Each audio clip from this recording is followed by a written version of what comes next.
ఎవర్రా ప్రేమ పక్షులు తెగ ప్రేమతో పావేసుకుంటున్నారు? మగలు పగలు ఒకరికి ఒకరై ఉంటే లేదే దిగులు, ఎదలే ఎదురై పంటే పడకే రగులు.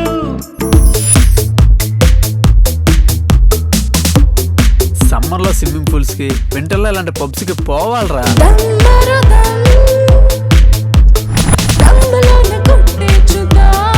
ఆశా చాక్లెట్ అక్కడ ఉంటే పెప్పర్ బెండ పిల్ల పడిపోయినట్టు కింద చూస్తావేంట్రా?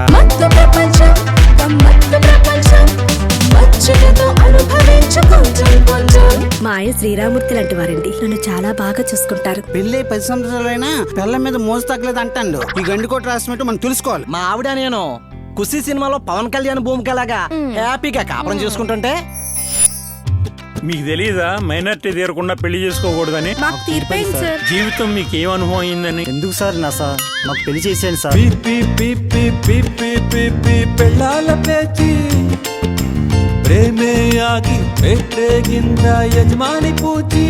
మా ఆయన వట్టి పిసినారి. కాయలా ఉన్నప్పుడే నన్ను ఖాతరు చేయలేదు. మీ ఆయన నిప్ప తుప్ప. మా ఆయన గురించి ఎంత తక్కువ మాట్లాడుకుంటే అంత మంచిది. సరిగా నడవని సరదా రాయ సంసారం ఒక పూచి. ఒరోరి మగడ అడుగెయ్యాలి అప్పుడే ఆచి తూచి. ఈ అపార్ట్మెంట్ లో ఉన్న ఫ్యామిలీస్ అందరి గురించి నాకు నిన్నే అర్థమైంది. 10 ఏళ్ల మీ సంసార జీవితం శృంగారభరితంగా ఎలా సాగిపోతుందో మాకు కూడా చెప్తురు. ప్రేమించిన వాళ్ళతో కలిసి ఉండడం అనే అదృష్టం ఆ భగవంతుడు నా నుదుటి మీద రాయలేదురా.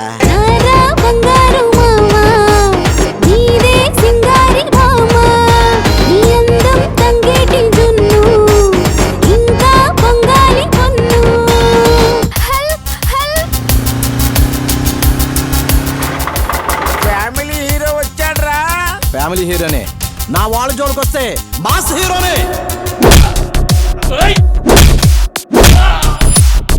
నేను ముందే చెప్పాను మిమ్మల్ని ఎవ్వరిని సంసారం చేయనివ్వనని. ఇప్పుడే నిప్పంటుకుంది. దీన్ని ఆర్పడం ఎవ్వరి వల్ల కాదు. ఛీ, తలుచుకుంటేనే ఊళ్ళంతా కాల్చుకోవనంత కోపం వస్తుంది. మీరు నాకొద్దు, మన విడాకులు తీసుకుందాం. నాకు డాడీ కావాలి మమ్మీ, నాకు డాడీ కావాలి.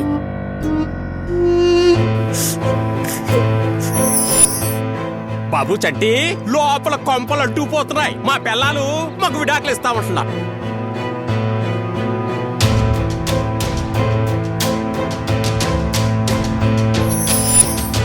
భర్త తప్పు చేస్తే క్షమించలేని భార్య భర్తని నిజంగా ప్రేమించలేనట్టేనమ్మా. వాడెవడో మిమ్మల్ని బాగా జుర్రేసి బొబ్బులుగా మూసేసినట్టు ఊసేసాడని ఇలా మగాళ్ళందరి మీద కల్లు చేయడం కరెక్ట్ కాదు. నాలాంటి సూర్యకాంతం గనక ఉండుంటే నీలాంటి కంచుకోడలందరినీ గుడ్డలు ఊడదీసి పరిగెట్టించి కొట్టేదాన్నే.